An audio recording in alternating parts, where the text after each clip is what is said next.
तो Xi Jinping के ना आने के फैसले पर कैसे उनकी अपने ही देश में हो रही है किरकिरी, ये प्रणय उपाध्याय ने अपनी रिपोर्ट के जरिए हमें समझाया। अब मैं रुख करना चाहूंगी मेरे एक और सहयोगी विशाल पांडे का। विशाल, दिल्ली सज धज कर पूरी तरह तैयार है विदेशी मेहमानों के स्वागत के लिए। आज कुछ नया हुआ है इन तैयारियों में, क्या जानकारी देंगे आप हमारे दर्शकों को?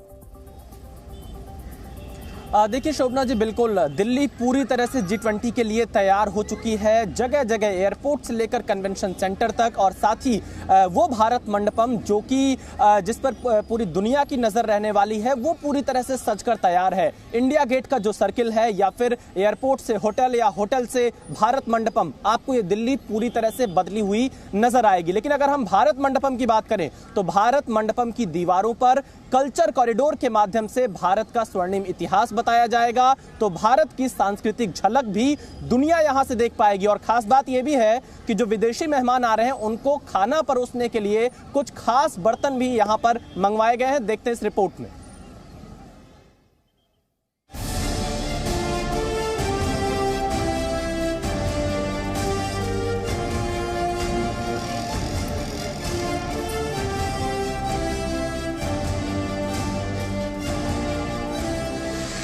G20 की तैयारी, दुनिया देखेगी भव्य मेजबानी। स्वागत जोरदार, सबसे बड़ा कन्वेंशन सेंटर तैयार। भारत मंडपम में दिखेगा देश का दम। एक हॉल में जीरो से इसरो की झलक। पुराणों से लेकर दुनिया में उभरते डिजिटल भारत का असर। मौका खास, दिखेगा देश का स्वर्णिम इतिहास। G20 की मेजबानी के लिए भारत ने कमर कस ली है। हर तैयारी में देश की झलक हो, इसका खास ख्याल रखा गया है। प्रगति मैदान में कन्वेंशन सेंटर बनाया गया है, जिसे भारत मंडपम का नाम दिया गया है। दुनिया के सबसे बड़े कन्वेंशन सेंटर में देश के हर राज्य की मौजूदगी दिखेगी। एक छत के नीचे दुनिया के आए राष्ट्राध्यक्षों को इस सबसे बड़े इंडोर हॉल में भारत के हर क्षेत्र की खासियत का पता चलेगा। भारत मंडपम में वर्ल्ड लीडर्स उभरते भारत की तस्वीर देखेंगे तो गीता का ज्ञान भी ले सके। बहुत सारे इंतजाम हैं भारत मंडपम में। जो हमारा कन्वेंशन सेंटर है भारत मंडपम, उसमें कॉन्फ्रेंसिंग की मॉडर्न सुविधाएं प्रदान की गई है। ट्रांसलेशन, इंटरप्रिटेशन की सुविधा है और लाउंज की सुविधा है। जो हमारे राष्ट्राध्यक्ष आएंगे उनके खाने पीने की सुविधा है। न सिर्फ देश की झलक, बल्कि भारत मंडपम में भारत के स्वर्णिम इतिहास और पौराणिक ग्रंथों के बारे में भी मेहमानों को AI यानी आर्टिफिशियल इंटेलिजेंस के जरिए हर सवाल का जवाब मिलेगा। वहाँ AI बेस्ड आंसरिंग होगा। आप कुछ भी लाइफ क्वेश्चन आप डालेंगे, उसमें गीता से उसका और गीता के अराउंड गीता की जो फिलॉसफी है उसके आधार पे आपको उसका जवाब मिलेगा। भारत मंडपम में उभरते भारत और डिजिटल भारत की हर तस्वीर तो दिखेगी ही, साथ ही विदेशी मेहमानों के लिए पहली बार G20 समिट में 20 भाषाओं का अनुवाद भी होगा। कई राष्ट्राध्यक्ष हैं, वो अंग्रेजी भी कंफर्टेबल हैं, वो उनके ऊपर डिपेंड करता है इंटरप्रिटेशन चाहते हैं कि नहीं। लेकिन हमारे ओर से 20 भाषाओं में इंटरप्रिटेशन की सुविधा और बूथ बनाया गया है। G20 सम्मेलन पर पूरी दुनिया की नजर है। 18 देशों के राष्ट्राध्यक्ष इस समिट का हिस्सा बन सकते हैं। इस मौके पर मेहमानों के खाने का मेन्यू भी बेहद खास रखा गया है। जहां एक पूरा कन्वेंशन सेंटर भारत के रंग रूप से सराबोर होगा, तो वहीं खाने की टेबल पर भी विदेशी मेहमान भारत का स्वाद देश में ही बने खास बर्तनों में चखेंगे। हर मेन्यू को परोसने के लिए इस्तेमाल बर्तन पूरी तरह देसी होंगे।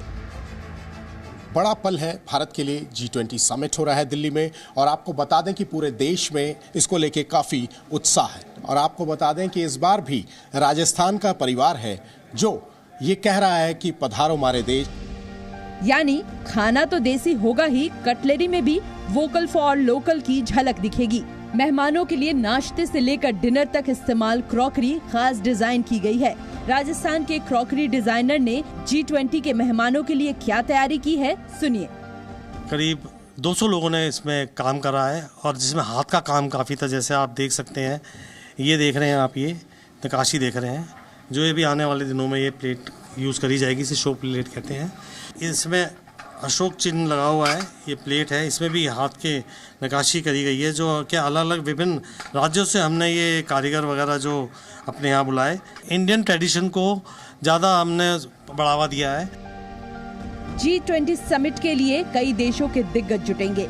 इस दौरान देश में बनने वाले सामानों की प्रदर्शनी लगाकर सशक्त भारत का संदेश देने की कोशिश होगी।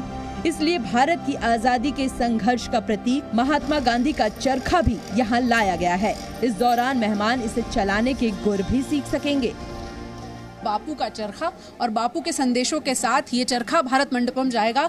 बलवान सिंह जो यहाँ पर इस वक्त मौजूद हैं, मेहमान चाहेंगे तो चरखा भी सिखाएंगे। बलवान जी, आसान काम तो नहीं है चरखा सिखाना, सिखा पाएंगे? सिखाने की कोशिश करेंगे, सीख सकते हैं, वो थोड़ा मुश्किल है। कारोबार, संस्कृति, कल्चर, बापू का संदेश और मोदी जैकेट, इन सब का एक पैकेज रहेगा खादी इंडिया के जरिए।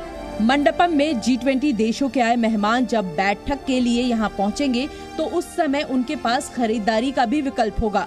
मंडपम में कुछ राज्यों के स्टॉल होंगे जहाँ मोदी जैकेट से लेकर बनारस की साड़ी तक खरीदे जा सकेंगे। भारत मंडपम में खादी की एक एग्जीबिशन का भी आयोजन किया गया है। हमारी खादी की स्टॉल पर विदेशी मेहमान हमारे भारतीय उत्पाद खरीद पाएंगे। हमारे ग्रामीण भारत से जुड़े हुए जितने भी हमारे कारीगर भाई बहन हैं, उनके हाथों के बने हुए उत्पाद आज देश से विदेशी धरती पर ले जाने का इससे सुनहरा अवसर और कोई नहीं हो सकता। भारत में G20 समिट की मेजबानी का मौका ऐतिहासिक है। ऐसे में दुनिया के मानचित्र पर सुपर पावर देशों में शुमार अपने देश को दिल्ली के इस कन्वेंशन सेंटर में समेटने की कोशिश की गई है, जहां सांस्कृतिक विरासत से लेकर विज्ञान की छलांग तक, पौराणिक इतिहास की गौरव गाथा से लेकर डिजिटल भारत के डेवलपमेंट के हर हिस्से से विदेशी मेहमान रूबरू होंगे। ब्यूरो रिपोर्ट, जी मीडिया। तो विशाल पांडे की इस रिपोर्ट ने बताया कि किस तरीके की तैयारियां की गई हैं और जब विदेशी मेहमान इस धरती पर आएंगे, इस संस्कृति से रूबरू होंगे, तो ये अनुभव उनके लिए जीवन भर ना भूलने वाला होगा। एक बार मैं फिर से प्रणय का रुख कर लेती हूँ। प्रणय, मुझे पता चला है कि ऋषि सुनक, ब्रिटेन के प्रधानमंत्री, जब रवाना हो रहे थे तो उससे पहले वो बहुत उत्साहित दिखे और उन्होंने कुछ ऐसा कहा जो हमारे लिए सुनना बहुत जरूरी है। बताइए फटाफट। बिल्कुल शोभना, अगर कहा जाए कि अंतर्राष्ट्रीय कूटनीति का जो सबसे बड़ा महाकुंभ हो रहा है वो दिल्ली में हो रहा है और इसमें कल्चरल के लिहाज से देखा जाए तो कुछ बेहद अनोखा इस लिहाज से भी हो रहा है क्योंकि भारत पर करीब 200 साल तक राज करने वाले ब्रिटेन से एक हिंदू और हिंदी नाम वाले प्रधानमंत्री के तौर पर ऋषि सुनक तो यहाँ होंगे ही, और साथ ही ये मुलाकात जो है वो इसलिए भी खास होगी क्योंकि वो प्रेसिडेंट ऑफ भारत और प्राइम मिनिस्टर ऑफ भारत से मुलाकात करेंगे। बहरहाल भारत आने से पहले उन्होंने एक बेहद रोचक और महत्वपूर्ण बातें भी कहीं।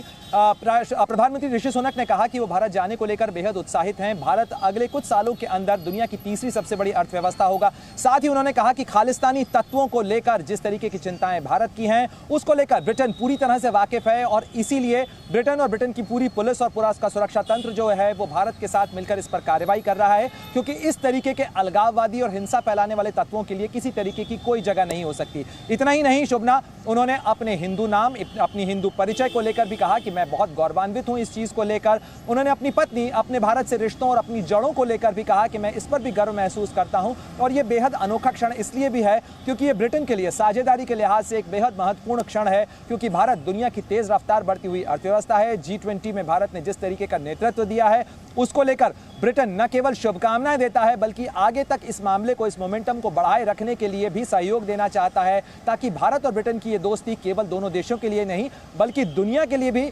बहुत लाभकारी हो और अगले 10 सालों के अंदर दुनिया की तीसरी सबसे बड़ी अर्थव्यवस्था भारत बनने जा रहा है। बिल्कुल ठीक कह रहे हैं प्रणय आप, और फिलहाल मेरे पास वक्त इतना ही है। आप तीनों का ही, प्रणय, शिवांगी और विशाल, बहुत बहुत धन्यवाद। और मैं अपने दर्शकों को बता दूं कि कल इसी समय हम आएंगे इन्हीं तैयारियों के साथ कि क्या क्या विदेशी मेहमानों के लिए आकर्षण होगा और कूटनीति के तौर पर किस तरीके से ये बैठक आगे बढ़ेगी। बहुत बहुत धन्यवाद।